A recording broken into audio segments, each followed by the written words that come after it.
Un abrazo en este día, en esta mañana, a todos los amados que de manera diligente están al pendiente de la transmisión que llevamos para todos ustedes en distintos lugares por medio de nuestro ministerio que representamos, la dulce presencia de Dios, ligado, como siempre, a la red ministerial apostólica y trabajando en unidad también con la red, con Rema University, con la Universidad Rema University, que a propósito tenemos clase el próximo sábado.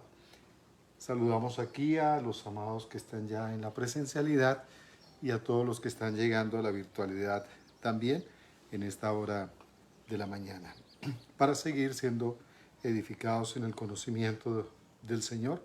Vamos a compartirles a ustedes el link para que de allí lo puedan tomar y compartir a otras instancias donde están atentos para cada una de las enseñanzas que compartimos con ustedes. Gracias igualmente por aquellos que nos escriben y nos reportan por decir así, su sintonía, la receptividad en el lugar donde se encuentran, los distintos lugares donde están, y a la vez agradecerles por estar atentos también con el devocional que estamos enviando todas las mañanas a través de la emisora que queda en Linden, New Jersey, Estados Unidos. Ahí enviamos nuestro devocional, la participación que se nos ha invitado a tener con la emisora Sambar, a cargo de nuestro hermano y amigo Héctor William Sánchez, allí en la ciudad de Linden, New Jersey, Estados Unidos. Ustedes pueden tomar de allí los devocionales y compartirlos en distintos lugares también, con distintas personas que ustedes consideran que es importante que ellos reciban este conocimiento y que puedan igualmente nutrirse a través de la enseñanza y la edificación que el Señor nos permite tener con todos ustedes. Y ahorita pues vamos a continuar compartiendo con toda la amada audiencia, con todos aquellos que han estado atentos, la enseñanza que para el día de hoy vamos a tener y a disfrutar con todos y cada uno de ustedes. Recordarles a nuestros estudiantes de Rema University que para el próximo sábado vamos a dar inicio a este siguiente semestre que tendremos con todos los estudiantes. Allí estaremos compartiendo con estudiantes que vienen de Santa Rosa de Cabal, que vienen de la ciudad de Pereira, que asisten de la misma forma del departamento del Quindío, del departamento de Caldas, la ciudad de Manizales y del Valle del Cauca, como es la ciudad de Cali, donde tenemos una pareja de estudiantes que vienen a compartir con nosotros y vienen pues a ser igualmente instruidos en todas las asignaturas que estamos viendo con ellos allí en Rema University, donde nos hemos venido reuniendo por varios meses en la Universidad del Área Andina. De allí ellos tienen la oportunidad de contar con un espacio de enseñanza que nos ha facilitado la Universidad del Área Andina, gracias a la colaboración igualmente de una ministra del Señor, de una embajadora de Cristo, y que está pues como estudiante dentro de la universidad, como es la pastora Nelly Patricia. Ella está ahí con nosotros igualmente recibiendo las instrucciones, recibiendo igualmente la formación en el estudio semestralizado que hacemos a través de Rema University y que vamos a tener a partir de este próximo sábado pues nuestro tiempo de estudio en este nuevo semestre al cual ingresan los que estaban en segundo semestre, pasaron a tercer semestre, y los que estaban en el cuarto semestre pues pasan a quinto semestre. Y estos que terminaron cuarto semestre tendrán la oportunidad de graduarse como bachilleres en Teología del Nuevo Pacto en la ciudad de Medellín, en el Megasem que estaremos realizando en la fecha a partir del 20 de febrero, propiamente en la ciudad de Medellín. Allí ustedes tienen la oportunidad, nuestros graduandos tendrán la oportunidad de estar allí presentes y disfrutar pues ese rico espacio de poderles entregar a ellos su primer diploma como graduados, en este caso graduandos, apenas se van a graduar, pero una vez que lo hayan hecho, pues serán graduados estudiantes como técnicos o en bachiller en teología del Nuevo Pacto. Así que felicitaciones para todos aquellos que ya pasaron, llegaron a la culminación de este cuarto semestre, presentaron igualmente sus evaluaciones, cumplieron con todas las expectativas que la universidad, Rema University, demanda, y entonces de esta manera podrán recibir este primer diploma y continuarán sus estudios para más adelante titularse como licenciados en teología del Nuevo Pacto. Bueno, hace unos días llegamos, por fortuna, gracias a Dios, llegamos de Puerto Rico, donde tuvimos la oportunidad de compartir con nuestro amado apóstol Rolando Casillas, su esposa, al igual con su hija, que estuvo allí presente también, con sus hijos realmente, la parejita que ellos tienen, y compartimos con una cantidad de hermanos, gente muy linda. Compartimos igualmente con otra pareja de pastores, bueno, con varios pastores tuvimos la oportunidad de compartir. Para ellos nuestro gran recuerdo y nuestro fraternal abrazo y nuestra inmensa gratitud por habernos acogido en Puerto Rico, por habernos acompañado, por habernos hecho invitaciones tan especiales. Al igual, les extrañamos, por supuesto, y ellos saben que cuentan acá con una familia, que hay brazos abiertos, puertas abiertas en nuestra casa para que ellos tengan igualmente a dónde llegar y poder compartir en el momento en que ellos así lo estimen conveniente, cuando quieran pues venir aquí a Colombia y a nuestra región del eje cafetero y a la ciudad de Pereira y especialmente a nuestro hogar, a nuestra casa, son bienvenidos. Revisando esta riqueza de lo que implica el favor de Dios que nos ha concedido al llamarnos a ser parte de su glorioso cuerpo y al mirar cómo en muchos lugares del mundo, con toda razón, pues lo decimos porque nosotros, por gracia de Dios, lo vivimos en distintos lugares donde Dios nos permite estar presentes. Y una vez que estuvimos allí en Puerto Rico, pues lo pudimos igualmente contemplar y lo pudimos disfrutar de ver cómo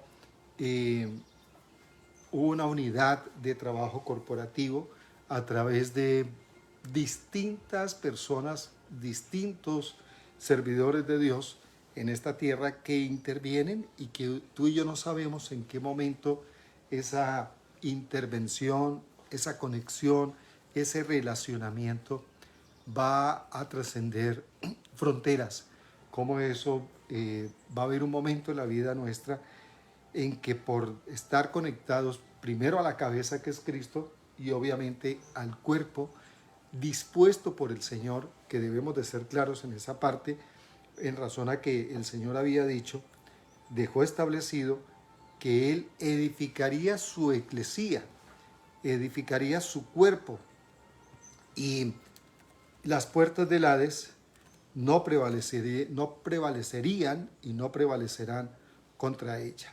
Entonces, ¿qué significa eso? Cuando en realidad ya tú y yo estamos aquí en la tierra y entramos a experimentar este glorioso favor de Dios a través de su cuerpo, a través de su eclesía, a través de su iglesia. Es lo que hemos venido viendo durante todo este tiempo. Dicho sea de paso, nosotros siempre estamos en función, mi esposa y yo, y todos aquellos con los que colaboramos, cooperamos, trabajamos, siempre estamos en función de contribuir y aportar a la edificación de la iglesia de Cristo, no de la iglesia de nosotros, sino de la iglesia de Cristo, de la iglesia del Señor. Y en ese sentido, pues nosotros tenemos la fortuna de darnos cuenta cómo esto va generando un alto beneficio en cualquier lugar donde nosotros nos encontremos, en razón a que fue el Señor el que estableció ese diseño y estableció esa directriz de que Él edificaría su eclesía, Él edificaría su iglesia aquí en la tierra. No es la iglesia de Johnson, no es la iglesia de Juan Ballesteri, no es la iglesia de Basilio Patiño, no es la iglesia de Tommy Moya, sino la iglesia de Cristo. Sabemos que por temas de organización en algunos países es necesario dar ese nombre, pero resulta que eso tiende a confundir un poco porque se va tomando una autoridad por parte del hombre que no le corresponde cuando le va colocando ese nombre de iglesia tal. Por temas de requisito, insisto, debe de hacerse así porque el Ministerio del Interior y de Justicia, por lo menos en Colombia, no reconocen estas entidades a fin de aportar en la edificación espiritual de los hijos de Dios y de la humanidad en general. No reconoce si no va bajo ese nombre de iglesia, qué sé yo, iglesia el resplandor de la mañana, iglesia el silbido apacible. Si no lleva, digamos, ese término de iglesia, pues no se le da la personería jurídica que se requiere. Es necesario colocarlo ahí por temas de organización. Pero encontramos un asunto, y es que al no tener claridad y al no tener conocimiento que el Señor había establecido, lo vamos a leer aquí en Mateo 16, concretamente en el versículo 18, Mateo 16, del versículo 18, cuando el Señor dijo: y yo también te digo que tú eres Pedro, y sobre esta roca edificaré mi eclesía, edificaré mi iglesia, y las puertas del Hades no prevalecerán contra ella. Y las puertas del Hades no prevalecerán contra ella. Y es lo que el Señor comunica a los discípulos en aquella ocasión y comunica a la gente que está allí presente, que muchos escucharon, y que luego en otro momento Él utiliza esta expresión de la iglesia, pero la iglesia como algo que procede de Él. Salud. La iglesia como algo que procede de Él y que es de carácter espiritual. No tiene otro carácter, no es de carácter, ¿qué te digo?, político, no es de carácter, socialista, es de carácter espiritual. La iglesia de Cristo es de carácter espiritual, porque Cristo es espíritu vivificante, Cristo es la deidad sublime, suprema, Cristo, en conclusión, es el Señor, Cristo es Dios. Entonces, si Él dice, edificaré mi iglesia, y mira el calificativo igual que da, en el sentido de que le perteneces a Él. Yo edificaré mi iglesia. ¿Quién dijo, si no fue Él, y no fue ni Mateo, ni Lucas, ni Juan, ni Pedro, ni Natanael, ni ninguno de los que allí estaban, ninguno de ellos dijeron, ni siquiera Pablo posteriormente, ninguno dijo, yo soy el que voy a edificar la iglesia del Señor? Quien lo dijo fue Él directamente ahí en Mateo capítulo 16, versículo 18. Y yo también te digo, ahora vamos a mirar lo anterior, pero queremos mirar esta expresión categórica. Y yo también te digo que tú eres Pedro, Y sobre esta roca, ahora vamos a explicar cuál roca. Y sobre esta roca edificaré mi iglesia y las puertas del Hades no prevalecerán contra ella. Entonces aquí él se precia de ser el autor, de ser el capacitador, de ser el dueño, de ser el señor de su iglesia. En otras palabras, el Señor anunció que él tendría su propia iglesia. Él edificaría su iglesia.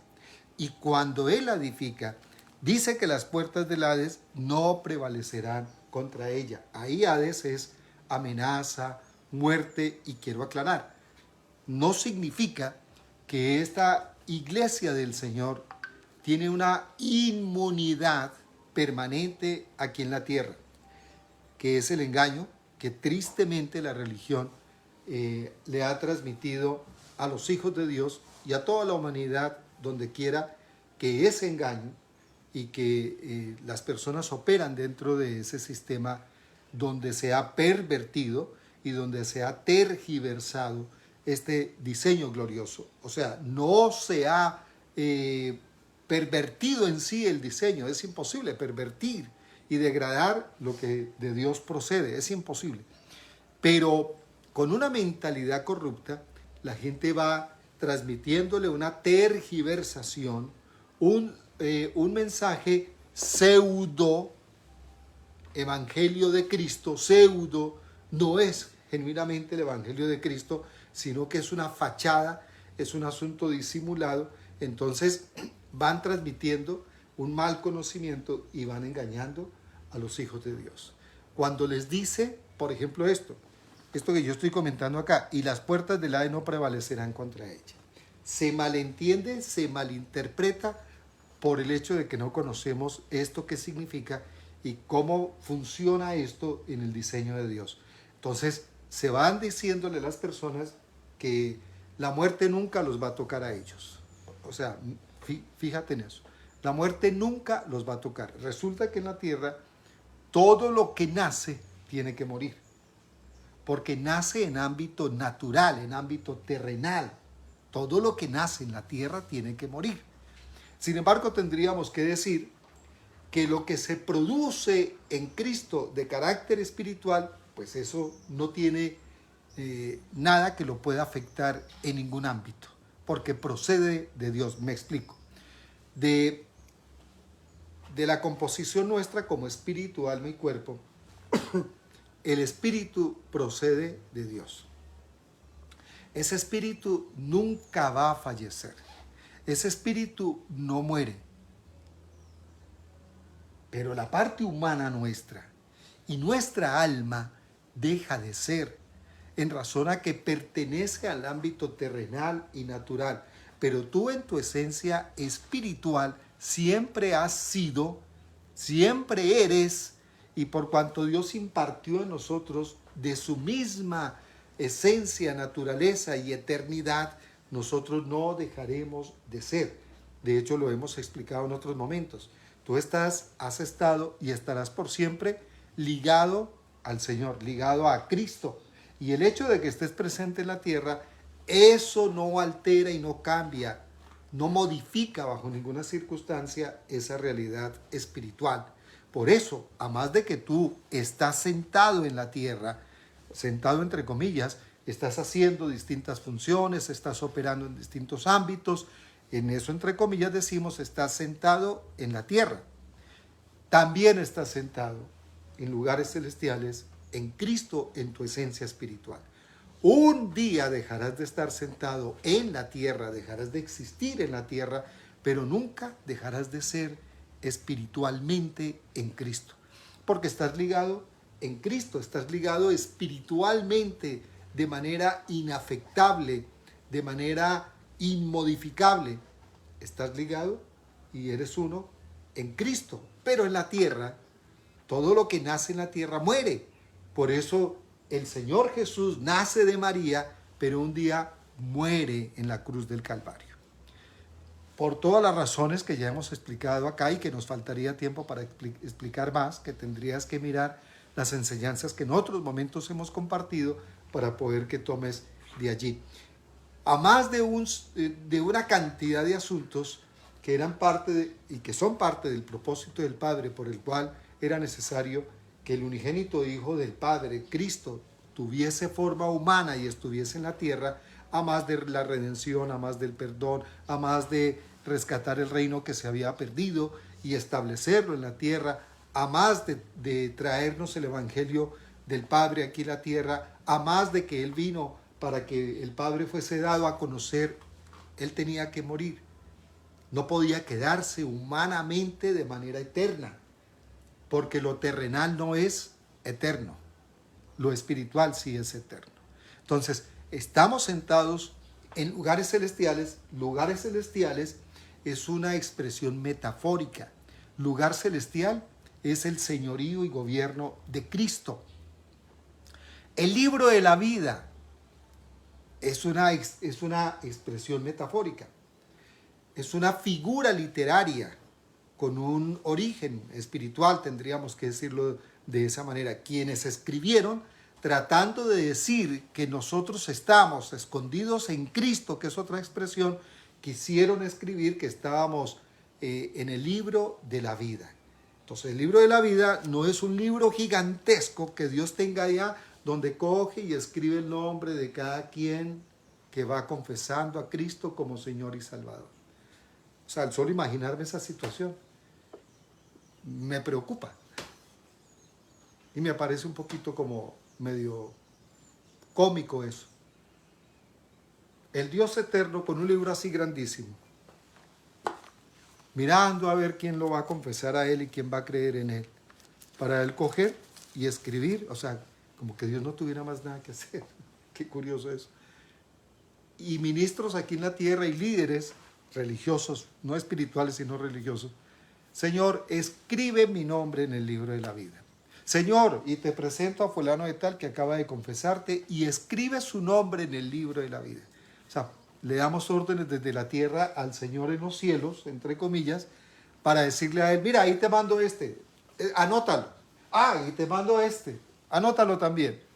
Entonces, y Dios como que no tiene nada que hacer, entonces como que saca sus gafitas, abre el libro, un libro, me imagino yo, pues tendría que ser, o sea, en esa imaginación fantasiosa, como que es un libro gigantesco, me imagino que el lapicero es igualmente grandote, y entonces empieza a escribir, año 1989, Johnson me confesó y hizo la oración de fe con el fulano de tal.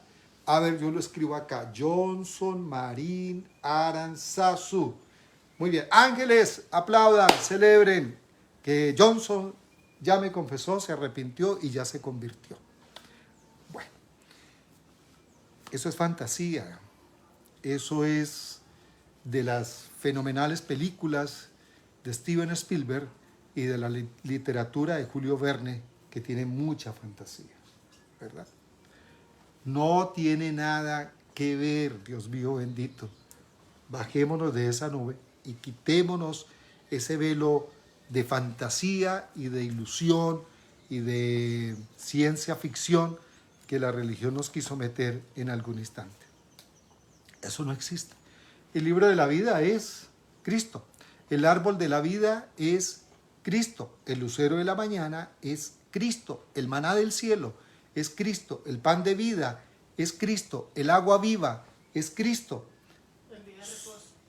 El año agradable es Cristo. El día del reposo es Cristo. El reposo es Cristo. La justicia es Cristo. La redención es Cristo. La resurrección es Cristo. Son distintos calificativos que recibe el Señor según el escritor, según los escritores en algún instante, en algún momento. Vaya uno a leer incluso estos escritos hermosos en Cantar de los Cantares por parte de Salomón, cuando él está inspirado y empieza a escribirle a alguna de sus amadas, Pero entre esos escritos uno encuentra que él está inspirado de manera especial con Dios y empieza a hablarle al Señor de una forma romántica, de una manera enamorada, y tiene esa expresión de romance y esa expresión poética, y queda todo eso ahí plasmado. Pues todo eso que él dice ahí, el lirio, los valles, en fin, se refiere a Cristo, se refiere al Señor. He aquí que tú eres hermosa, y hablando al Señor. Y en otros momentos él está inspirado porque él tiene la oportunidad en el Señor de ver la grandeza de la iglesia de Cristo, de ver lo radiante, la belleza de la iglesia de Cristo, siendo una o trabajando en la unidad con la cabeza que es Cristo. Ve la eclesía completa y entonces se inspira y empieza a escribir también.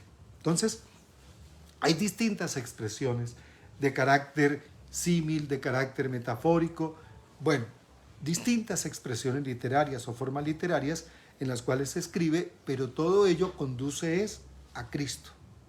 Cristo, al igual, es todo lo que se veía como sombra, forma y figura en el tabernáculo, y asuntos que sucedían en el antiguo pacto, de lo cual escribieron los profetas en tiempo atrás, hace miles de años atrás. Pues todo eso refiere a Cristo. El tabernáculo es la iglesia, pero allí en el tabernáculo contemplamos el lugar santísimo. Ese lugar santísimo es Cristo. El pan sin levadura es Cristo. El candelabro que servía para iluminar allí es Cristo. La mesa de la propiciación es Cristo. Todos esos elementos que estaban allí en el lugar santísimo refieren a los bienes venideros, de lo cual el apóstol Pablo habla en el libro de los Hebreos. Entonces, lo hace un paralelo, hace un comparativo muy interesante donde a uno le da claridad. Pero tú tienes que ir con los lentes del pacto eterno para no ir a mezclar cosas, sino ir a tergiversar. Entonces, insisto, de la misma forma que tú y yo estamos aquí en la tierra cumpliendo distintos oficios y funciones a fin de operar y trabajar para el cumplimiento del propósito y la causa de Dios, al igual estás sentado en lugares celestiales, porque los lugares celestiales no es un lugar, no es un sitio. Lugar celestial es Cristo.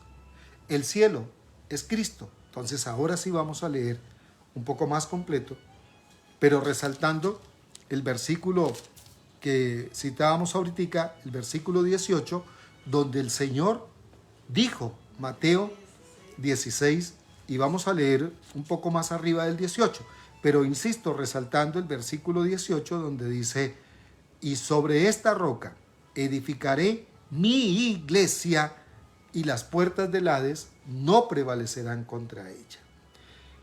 ¿Quién dijo, insisto, por favor, y vuelvan a leer esta parte, toda esta porción, a partir del versículo 13 en adelante? Pero aquí, ¿quién dijo? ¿Quién dijo entre los hombres que edificaría la iglesia? Para que hoy día, hombres y mujeres en distintos países, en distintos pueblos, se estén dando el crédito y la vanagloria de decir que ellos están edificando la iglesia de Cristo. Eso el Señor jamás se lo delegó a alguien, sino es más bien que nos invitó a ser colaboradores. Pero el estratega supremo de esta edificación, de esta construcción, es Cristo. Él es el estratega. Él es el que toma la iniciativa. Él es la razón. Él es el inicio y el final de esta gloriosa construcción y edificación. Por eso estamos leyendo. El Señor Jesús es el que dice, edificaré mi iglesia. Entonces, es muy delicado, y yo reconozco, insisto, porque igual nosotros tuvimos que cumplir con esa exigencia en el Ministerio del Interior, pero tenemos muy claro que simplemente es el nombre que se le dio allá. De hecho, estamos en los trámites para quitar ese nombre y no confundir a otros, porque estamos hablando con personas muy cercanas a nosotros y que son representantes del Ministerio del Interior para nosotros quitar ese detallecito. Iglesia cristiana. Nosotros solos no somos la iglesia, nosotros somos parte de la iglesia de Cristo. Y queremos colocarle centro de entrenamiento, centro de capacitación, algo así que vaya en contra de ese paradigma que está en el pensamiento de la gente y que se confunde con esa situación. Entonces, ni somos nosotros solo la iglesia, sino que somos un componente pequeñísimo dentro del cuerpo gigantesco del Señor, donde Dios nos llamó a ser parte de su iglesia, y tampoco somos cristianos. Nosotros somos hijos de Dios. ¡Qué lío tan bravo, Dios mío bendito! Miren ustedes, no existe una sola cita bíblica, ni en el Antiguo Testamento ni en el Nuevo Testamento, no existe ni una sola cita bíblica donde sustente de parte del Señor, ni de los profetas. O sea, cuando tú tienes que mirar eso, tú tienes que mirar la escritura con E mayúscula. Tienes que mirar lo que escribieron los profetas. Debes revisar eso a ver dónde. Y lo que se escriben en las cartas. Entonces tú debes revisar eso para encontrar si lo que tú estás compartiendo, si lo que tú estás escuchando tiene origen en Cristo o es invención humana. Este ejercicio, 2 ejemplos simplemente entre varios que hay. 2 ejemplos únicamente, para no extenderme ahí en esa parte y no aislarme en el punto donde debo estar. El primero, no existe un solo texto bíblico, un solo versículo que sustente y que afirme que la voluntad del Señor es que tú fueras cristiano. En los últimos, ¿qué tendríamos que decir? Yo tendría que decir que en los últimos 10 siglos seguramente, el cristianismo ha venido siendo más conocido y más popular y se ha venido extendiendo. De hecho, antes del cristianismo estaba el catolicismo y antes del catolicismo estaba el judaísmo. El judaísmo es una de las religiones más antiquísimas, el hinduismo es igualmente antiquísimo. De hecho, bueno, hay mezclas entre todas estas religiones, hasta budismo, hasta nueva era tienen todas estas religiones, incluyendo la religión cristiana. Pero fíjense ustedes, cuando yo era niño, que tenía medianamente uso de razón, por allá a los 5 añitos, 4 años, 5 añitos, yo tengo memoria desde muy temprana edad. Mi mamá me decía que yo tenía memoria desde que yo ya tenía 2 añitos, pero medianamente, que me acuerde así, tenía yo como 4 o 5 añitos, estábamos en Bogotá, y era muy normal que por tradición nos llevaran a las misas, nos llevaran a la Eucaristía, a la religión católica. En razón a que eso fue lo que nos trajeron a nosotros cuando nos invadieron de España, aquí en América, en esta parte de América. Entonces, claro, nos trajeron la religión católica, a través del Cristóbal Colón. Entonces, por supuesto que para esa fecha, que estoy hablando hace 56 años atrás, para esa fecha todavía se daba la misa en latín. Yo recuerdo que yo no entendía absolutamente nada, pero como era tradición ir a la misa, entonces nosotros llegábamos y nos sentábamos y el cura daba la misa de espaldas. Él no lo miraba a uno. Y eso conllevó a un montón de cosas y ustedes saben, entonces se creían que estas personas, los líderes de esta comunidad, pues no cometían errores, eran infalibles, eran sagrados, santos, y esa situación de que ni siquiera le dan la cara a la gente da la impresión de que es para ellos no contaminarse con el pueblo. ¿Y qué decir ahora donde uno ve que hay unos unos salvajes, engañosos, que se tiran hay personas que se tiran al piso para que estos engañosos pasen pisándolos a ellos, pisándoles las espaldas, las piernas, lo que sea, para no tocar la tierra, porque ellos, si tocan la tierra, se les va la unción. Y cosas así extravagantes y estrafalarias. Entonces, en esa época estaba esa situación. Mire, esa religión jamás se proclamó como cristiana. Cuando el catolicismo empieza a proclamarse como cristiano, como una corriente cristiana, que de hecho no puede ser, porque las creencias de ellos son completamente distintas.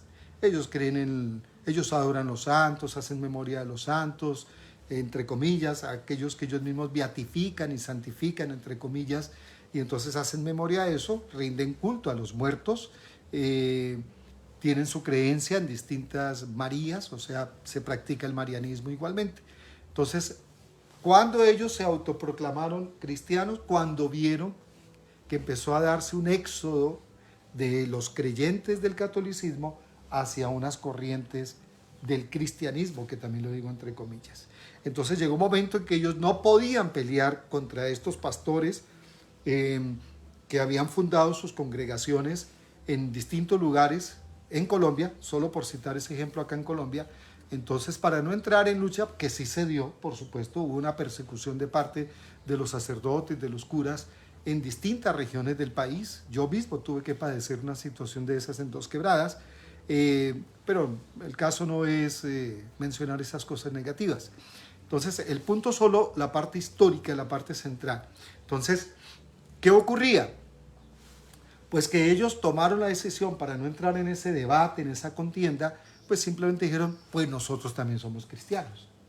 Entonces ya ellos, desde entonces, a través del Papa de esa época, creo que era Juan Pablo, no era Juan Pablo II, era Juan XXIII. Entonces, a partir de esa época y en reconocimiento y aprobación por parte del Papa, pues se empezó a trabajar ese pensamiento de que ellos, al creer también en el Señor, en Cristo, pues eso lo hacía a ellos cristianos. Y bueno, y ahí se va viniendo otra corriente que no podría explicar ahorita por temas de tiempo. Entonces, solo para simplificar esa parte, pero ellos no se autodenominaban de esa manera. Entonces, ahora, el punto es, no existe una sola cita, no existe ninguna cita donde se deje entrever que en las Escrituras y por los profetas la voluntad del Señor, que tendría que haber sido confirmado por el Señor Jesús una vez llega, debió haber aparecido en los escritos, y yo daré a conocer una corriente de hombres y mujeres donde ellos se aglutinarán, donde ellos estarán presentes, y ahí vamos a fundar una, no sé, tendría que ser algo así.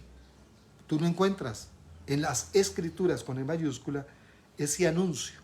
Tendría que haber un profeta entre todos ellos, cualquiera de estos, o Jeremías o Isaías, cualquiera, que hubiera dicho, y el Señor ha mostrado que en los postreros días vendrá una, ¿cómo diríamos? No sé, vendrá un movimiento, por decirlo de esa manera, que va a aglomerar todas las creencias y las corrientes culturales, filosóficas, en fin. Y allí se darán encuentro todos, supongamos. No aparece, no dice. Y venido el Mesías, tendría que decir, no, él no podría decir, yo soy el camino, la verdad y la vida. Él tendría que decir, el cristianismo es el camino, la verdad y la vida. Aquí les vengo a dejar esta corriente de creencia, de esta plataforma religiosa, la cual se anunció en las Escrituras, se anunció por los profetas y en todo lo que estaba, que me había antecedido, se había anunciado. Entonces aquí se los vengo a traer. ¿No? Cuando ustedes miran, las Escrituras hablaban de aquel que el Padre enviaría. Los profetas, todos ellos, coincidieron, anunciaron el envío del Padre a través del Mesías mismo, y Isaías fue más específico en la revelación que el Señor le da, que el Padre le da, cuando él mismo menciona que una doncella daría a luz al unigénito Hijo del Padre de manera humana o humanada. Y así sucesivamente. Luego viene el cumplimiento de lo cairótico con lo cronológico, y de hecho, de una doncella llamada María, nace el Señor Jesús. Y cuando él tiene su participación en público, entonces él dice, cuando lo invitan allá a la sinagoga, hoy se ha cumplido esta escritura. Entonces todo encaja. Pero por ningún lado tú encuentras que encaje el anuncio del cristianismo, la afirmación de ese cristianismo de parte del Señor, para tú y yo decir, la voluntad del Señor es que yo sea cristiano. No, tú y yo somos hijos de Dios en el Hijo eterno. Fuimos engendrados por la naturaleza y esencia del mismo Padre o del mismo Hijo, si tú quieres. Eso lo ves tú en Romanos, que la voluntad del Padre era esa, hacernos hijos a todos nosotros en el Hijo eterno, no hacernos cristianos. Cristiano se hace la gente, cristiano te haces tú, pero Dios te hizo hijo. Y yo prefiero ser lo que Dios me hizo y no lo que la religión quiere que yo sea. La religión quiere que tú seas cristiano. Dios dispuso que tú seas hijo. Tienes que elegir. Entonces ahí tengo que llegar a ese punto. Si tú eliges ser lo que Dios te hizo, entonces tú eres parte de la iglesia de Cristo, y por ser parte de la iglesia de Cristo, el Señor te va a estar formando en esa dimensión de iglesia de Cristo, en esa dimensión de hijo de Dios, en esa dimensión espiritual. Dios te va a ir formando, por supuesto. Pero si tú te haces cristiano, Dios no tiene nada que ver en tu vida bajo esa premisa que el ser humano mismo eligió. Esto es increíble, porque no hay nada más anticristo que la religión cristiana y que todas las religiones. Esto sonaría de esa manera: no hay nada más anticristo que el cristianismo. Y si el cristianismo está presente en las demás comunidades religiosas, si eso está permeado, pues obviamente ahí cae en esa dicotomía tan fuerte y tan brava. Dios nunca quiso que tú fueras cristiano, jamás. Dios siempre quiso que tú fueras hijo. ¿Por qué razón? Porque tú no te extraviaste como cristiano, tú te extraviaste como hijo. Y como hijo Dios te redimió. Pero esto es increíble, ¿verdad? Dios te redime como hijo, pero tú quieres vivir como cristiano. Entonces, no, Dios te redime como hijo para que vivas como hijo de Dios aquí en la tierra. Ahí llegamos a ese punto, amados. Entonces, lo primero que tenemos que tener claro es: ¿por qué hablamos del cuerpo de Cristo? ¿Por qué mencionamos la eclesía? ¿Por qué nos referimos a la señora, a la esposa de Cristo? No la novia, sino a la señora. Miren, como les prometí, dos ejemplos en toda esta dicotomía. La otra es que allá en Génesis el Señor dispuso dentro de su diseño, cuando dijo: no es bueno que el hombre esté solo, le haré ayuda idónea. Y puso sueño profundo en Adán, que ese sueño profundo, ¿qué es lo que refiere? Reposo en el Señor. Es lo que quiere decir. No fue que Adán agarró y cerró los ojos y a ver cuándo me vas a traer la mía, Señor, porque no la encuentro ni en las gallinas, ni en las ballenas, ni en las vacas, ni en los perros. ¿Cuándo me vas a traer la mía? Y entonces él se manicruzó y cerró los ojos y se acostó porque entró en sueño profundo. No lo veamos de esa forma textual. También esa expresión es una expresión en sentido metafórico, porque tiene un trasfondo profundo, incluso de orden espiritual. ¿Qué quiere decir eso? Que él estaba en el reposo del Señor. Es lo que quiere decir sueño profundo. Él siguió en sus ocupaciones que el Padre le había delegado, administrando la creación, que fue lo que Dios dispuso que él hiciera. Le dio esa instrucción, le dio esa orden. Él siguió haciendo, pero él estaba en reposo interno, confiado, paciente en la voluntad del Padre, cuando el Padre fue el que vio que aunque la tierra ya estaba poblada, que aunque ya había seres creados de parte del Señor o traídos a vida, a existencia, pues resulta, y que aunque Adán tenía comunión con el Señor, con el Padre Eterno, pues Dios no lo vio completo en el sentido humano. En el sentido espiritual, tú y yo estamos completos, insisto en ese punto, por favor. Tú puedes decir todas las veces que quieras, no, es que mi alimento es el Señor. Perfecto. Y entonces por eso vas a dejar de desayunar, almorzar y comer.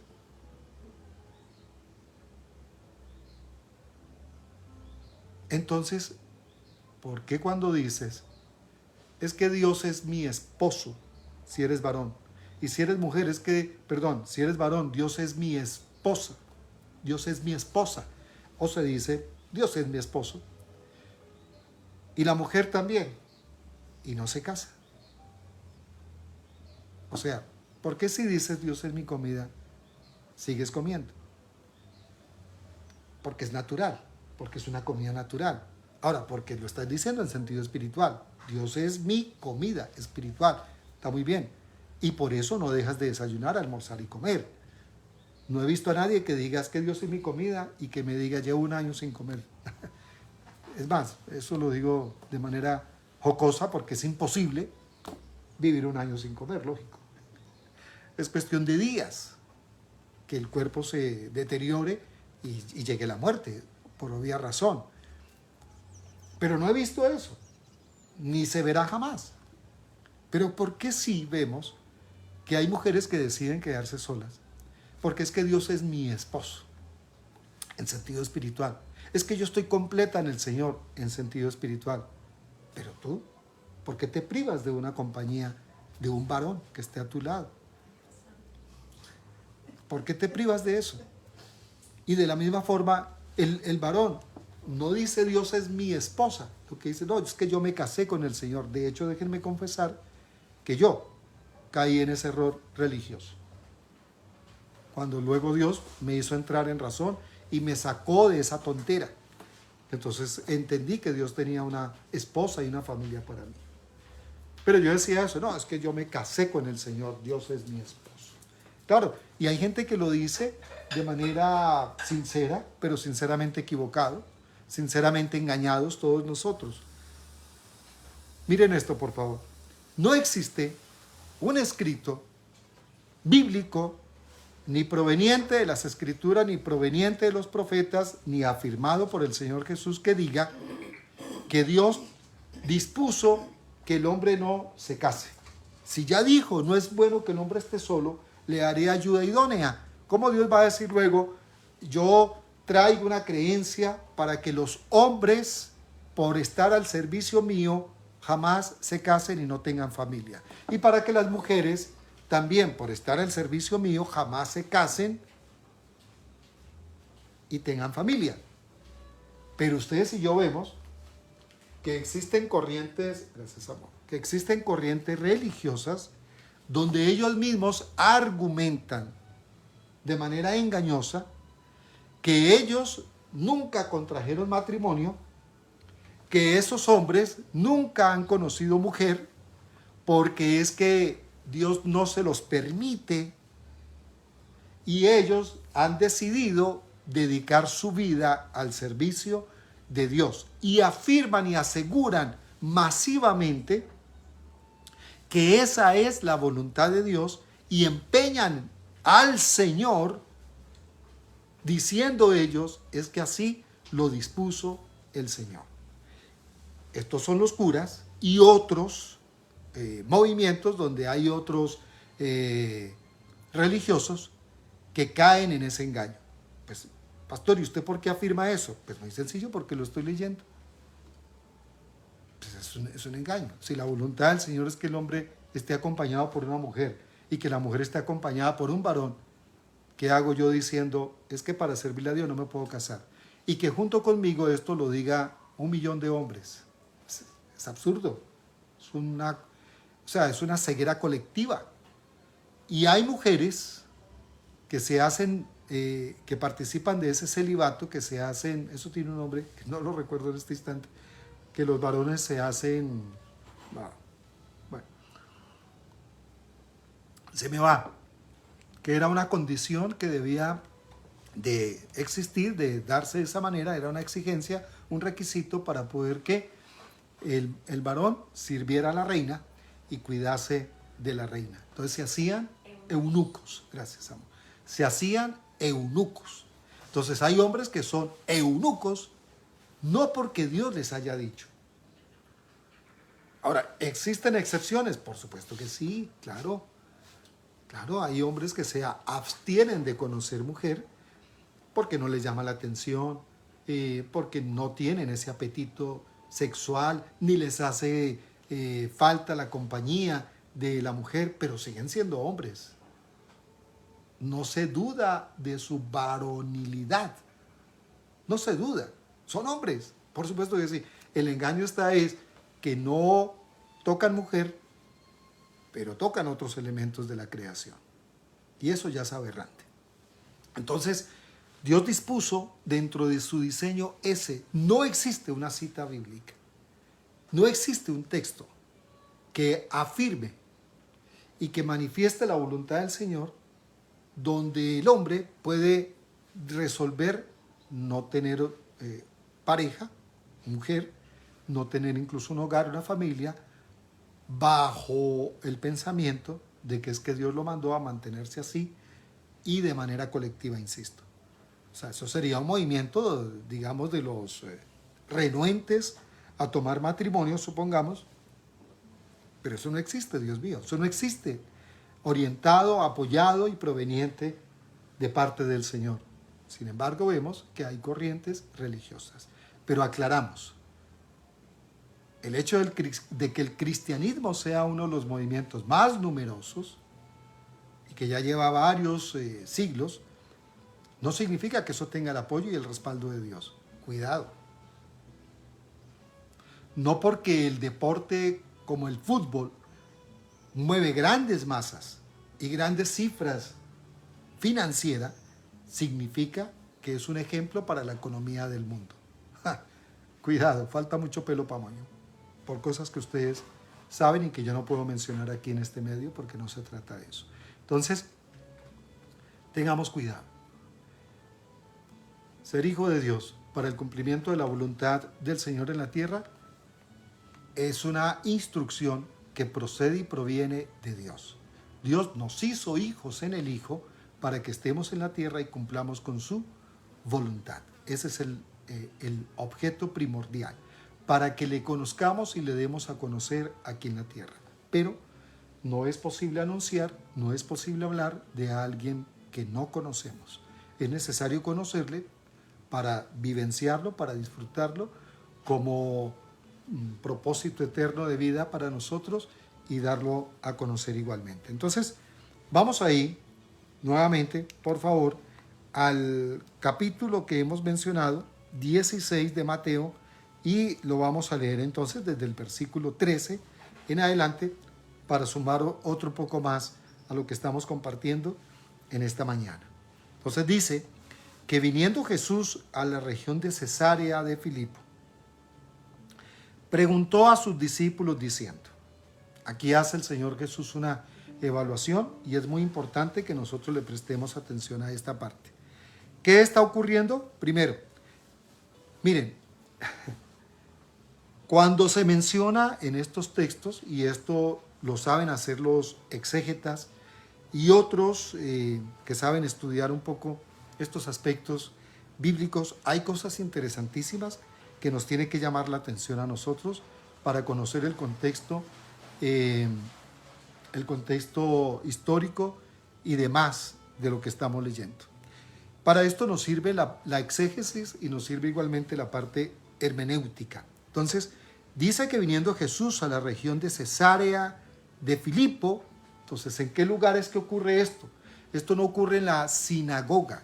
Esto ocurre en un ámbito que es Cesarea de Filipo. Cesarea viene de César. Allí es la cuna de los Césares de Filipo. Entonces, así como se destacan ciertas regiones del país, que es la cuna de los gobernantes, de los presidentes, supongamos, uno llega y revisa y dice, wow, históricamente esta ciudad ha dado más gobernantes para el país que determinadas ciudades. Es curioso. En este caso, de donde salía, o la cuna de los Césares, era Cesarea de Filipo. Tenemos que mirarlo en ese contexto. Entonces, estos Césares tienen que ver con el ámbito de gobierno, con el ámbito político, con el ámbito de la economía, de la administración. Tiene que ver con eso. Ahí en ese ámbito, no en la sinagoga, para que no lo veamos, el tema de eclesía, de iglesia de Cristo, no lo veamos en el ámbito religioso. Si él quisiera hablar en aspecto religioso, lo hubiera hecho en una sinagoga. En este caso no, está en un área donde surgen los gobernantes que ya habían estado en esa región y que estarían y vendrían posteriormente. Ahí en ese ámbito, en ese lugar, preguntó a sus discípulos. Entonces tenemos que mirar todo eso. ¿Dónde está él? ¿Dónde es la cuna de los Césares? Bueno. ¿Qué pregunta hace el Señor? Dice, le pregunta a sus discípulos, ¿qué dicen los hombres que es el Hijo del Hombre? Ellos contestan, los discípulos, unos que tú eres Juan el Bautista. O sea, tú eres un reencarnado. Es increíble. Juan hacía poco había muerto. Recordemos que la diferencia de edad que tenían eran solo 6 meses. Para que el Señor Jesús tenga aquí participación pública, era necesario que Juan muriese. Y Juan el Bautista, o el que bautizaba, había muerto estando en el ejercicio ministerial del Señor Jesús. ¿Cómo a esta gente se le ocurre llegar y decir, o sea, acaba de morir y ya es? O sea, Juan era en él, en Juan, pero Juan también era en Jesús. Son corrientes filosóficas, son conceptos humanos completamente atrofiados. Y entonces es lo que uno de ellos dice, que tú eres Juan el Bautista. Una locura. Otros, alguien que había existido siglos atrás, que había muerto, que era el profeta Elías, y dicen que tú eres Elías. O sea, si Juan no se reencarna, Dios mío, ¿cómo sería eso? Una locura. Una locura. Jesús está presente, Juan muere y ahora ya se le incorpora. O sea, una locura. Entonces dice, no, si no, otros decían, pues si no es Juan, entonces es Eliseo. Entonces, lo mismo, una reencarnación. Que viene Elías, que había existido miles de años atrás, y entonces resulta que ahora está ahí presente en Jesús.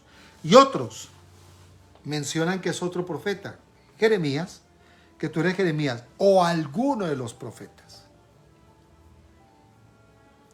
Pero no lo ven quién es él en tiempo presente. A pesar que las escrituras, a pesar que los profetas habían anunciado que el Mesías vendría. Esta gente estaba completamente desentendida de quién era el que estaba ahí frente a ellos. No tenían lucidez en la actualidad, en el día presente, sino que estaban completamente ajenos a eso y enajenados. Entonces dice, 15, Jesús interviene en este cuestionario que le está haciendo, o este cuestionamiento, y les dice, muy bien, es algo así, esta es una especulación mía. Jesús está ahí en el escenario y dice, bueno, esta es la opinión de la gente, es normal, ellos no han caminado conmigo, no andan conmigo, difícilmente vienen a un escenario donde hay milagros, donde hay manifestaciones sobrenaturales, o donde yo voy a dar un mensaje, difícilmente vienen ahí, pues bueno, es normal que ellos digan eso. Pero voy a preguntarle a ellos que caminan conmigo, que duermen conmigo, que desayunan conmigo, que comen conmigo, ¿qué piensan ellos? Entonces por eso lanza esta pregunta. ¿Y ustedes? ¿Quién dicen ustedes que soy yo? Esto ya es una pregunta íntima. La primera pregunta es abierta hacia los demás, pero la segunda pregunta es directamente a los que se supone que lo conocían, que caminaban con él. Entonces él dice, ¿y ustedes quién dicen? ¿O qué dicen? ¿Quién dice que soy yo? Aquí voy a especular. Yo pienso que ahí se da un silencio sepulcral. Los discípulos se miran unos a otros, se rascan la cabeza, la barbilla, toman agua, miran al horizonte y dicen, wow, qué pregunta tan brava. ¿Quién es este man? ¿Quién es este hombre? Y seguramente viene un cuestionamiento en la mente. Ha caminado por las aguas, ha multiplicado los panes, los peces, ha sanado hombres, mujeres por todos lados, habla con una sabiduría que no es de esta tierra, ha puesto a temblar al César, ha puesto a temblar los gobiernos. ¿Este man quién es? ¿Qué pregunta tan brava? ¿Qué hago? Y todos, seguramente, entre ellos mirándose, ¿qué respondo? Y si digo esto y de pronto no doy. Y Dios mío. Bueno, pasado ese tiempo, que es mi especulación, eso no fue una cosa inmediata. No, pues es que miremos el escenario, miremos la pregunta. Respondiendo Simón Pedro, o sea, ese silencio lo rompe Pedro cuando dice, tú eres el Cristo, el Hijo del Dios viviente. Tú eres el Cristo, el Hijo del Dios viviente. Eso nadie lo había dicho. Nadie. El mismo Juan antes de morir había dudado. Estando en la cárcel le mandó a decir con uno de los discípulos de Juan, si es él el que esperaban o es otro. Él mismo había dudado, a pesar que antes ya había dicho, ¿cómo tú vienes a que yo te bautice si yo necesito el bautismo tuyo? Si a la verdad yo lo hago con esta agua que no produce nada espiritual, pero tú eres el que bautizas en Espíritu Santo y fuego. A pesar que había dicho eso, estando en la cárcel dijo, sí valdrá la pena que a mí me mate y me tengan preso, aislado de mi familia, de esta tarea que he venido haciendo por él, y este sí será. Yo voy a dar mi vida, voy a dar mi cabeza, y este sí será. Y por eso le mando a preguntar, ¿eres tú el que esperábamos o es otro? Claro, el Señor entendió y no le mandó a pegar una vaciada. ¡Hey, idiota! ¿Cómo se te ocurre? No le mandó a decir eso. Le manda a decir que le manda una expresión donde quien se la lleva a él le comunica que todo lo que está ocurriendo, evidentemente, es porque ha llegado el cumplimiento de lo cairótico en lo cronológico. La voluntad del Padre se había manifestado en el envío del Mesías. Juan no tuvo ninguna duda y listo, y entregó su cabeza sin ningún problema. Pero aquí, entonces está Pedro, Simón Pedro dice, tú eres el Cristo, el Hijo del Dios viviente. Voy a adelantarme un poquito, amados, porque ahora leímos en el versículo 18 cuando el Señor dice, y sobre esta roca. Bueno, roca no lo leamos de forma textual. Roca es cimiento firme. Roca es fundamento sólido. O digamos, roca es un elemento sólido, un elemento seguro, un elemento firme. Tomemos ese pensamiento para que lo traslademos a lo siguiente, por favor. Sólido, firme, confiable, seguro. Muy bien. Pero él dijo, sobre esta roca. Es decir, sobre esto que Pedro dijo en una provocación que solo el Padre Celestial podía darle a él y que solo el Espíritu de Dios puede darnos a nosotros hoy día y desde siempre, por supuesto, pero ahora que nos toca el turno a nosotros. Si tú no tienes ese elemento sólido, confiable, seguro, firme, ancla, firme, si tú no tienes ese elemento, tú no puedes colaborar en la edificación de la iglesia de Cristo. Tú no puedes considerarte iglesia de Cristo si no tienes un elemento firme. ¿Cuál? Por favor. En lo que condujo a Pedro a responder, en lo que provocó a Pedro a contestar: tú eres el Cristo, el Hijo del Dios viviente. Este hecho lo llama el Señor, en el versículo 18, lo llama roca. Sobre esta roca, ¿cuál? Sobre este elemento firme, sólido, seguro y confiable, ¿cuál? Lo mismo que el Señor Jesús le dice luego a Pedro. Él le dice: dichoso eres, Pedro, Simón, hijo de Jonás, porque no te lo reveló carne ni sangre, sino mi Padre que está en los cielos. Entonces, ¿cuál es ese a lo que el Señor le llama roca? La revelación, que en este caso el Padre le dio a Pedro, lo cual lo condujo a él a verlo como el Cristo, el Hijo del Dios viviente, el enviado de Dios. Él no dijo: tú eres Jesús. Él no dijo: tú eres el Hijo de María. Él no dijo: tú eres, como le llamaban despectivamente al Señor Jesús. Le llamaban algo despreciable y era, lo tuve acá y se me fue, bastardo. Le llamaban bastardo, porque toda la gente se dio cuenta, en Israel y en Jerusalén se dieron cuenta que él era el nacido de María sin la intervención de José. La gente se dio cuenta de eso y le llamaban no solamente el bastardo, le llamaban de otra manera altamente despectiva. En unas versiones aparece bastardo y en otras versiones se me fue. Lo tenía ahorita aquí conmigo y se me fue. No, abortivo, bastardo, abortivo. Gracias, amor. Así es. Le llamaban el abortivo y el bastardo. Pedro pudo haber dicho eso. Escuchen, por favor. Pedro pudo haberlo dicho en una dimensión terrenal. Pero como el Señor ya había dicho: edificaré mi iglesia y las puertas del Hades no prevalecerán contra ella. Ya lo había mencionado el Señor. Ya eso estaba en el corazón de él.